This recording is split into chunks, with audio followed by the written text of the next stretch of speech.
இங்க எத்தனை கோழி இருக்குன்னு நான் தெரிஞ்சுக்கலாமா முதல்ல? ஓகே, இதுல வந்து கருங்கோழி மட்டும் ஒரு 120 இருக்கு. அப்புறம் இந்த நாட்டுக்கோழி வந்து 350 இருக்கு. 470.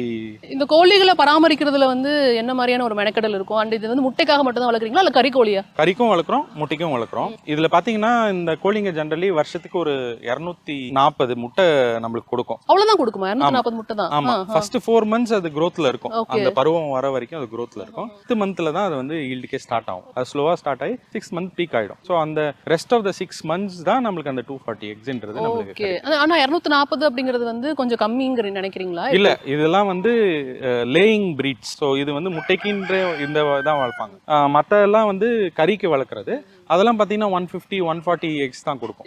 சில பிரீட்ஸ்லாம் இருக்கு 120 எக்ஸ் தான் கொடுக்கும். இப்போ நம்ம நார்மலா வெளில வாங்குறோம்ல முட்டை, இப்போ அவங்களாம் வளர்க்குறாங்கல்ல, அந்த கோழிகள்லாம் எவ்வளவு முட்டை கொடுக்கும்? அதெல்லாம் ஒரு வருஷத்துக்கு 300 350 முட்டை கொடுக்கும். 240 முட்டை ஒரு வருஷத்துக்கு ஒரு கோழி தருது. அப்போ அது நல்ல நம்பர் தான்.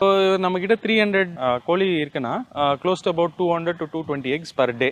ஏன்னா நம்மளுக்கு நாட்டுக்கோழி கிடைக்கிறதுங்கிறது கஷ்டம், நாட்டுக்கோழி முட்டை கிடைக்கிறதுங்கிறது அதை விட கஷ்டம். இது நல்ல ஒரு லாபகரமான பிசினஸ். அதை டிஃபைன் பண்றது தான் நான் அந்த நம்பர்ஸ் சொல்றேன்.